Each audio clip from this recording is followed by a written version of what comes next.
பொண்ணை பார்த்தா எப்படி நினைக்கணும் தெரியுமா?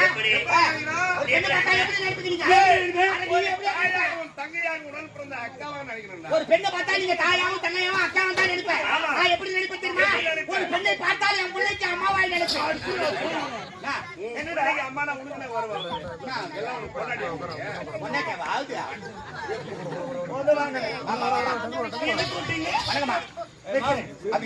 வணக்கத்தை எதுக்கு தெரியுமா?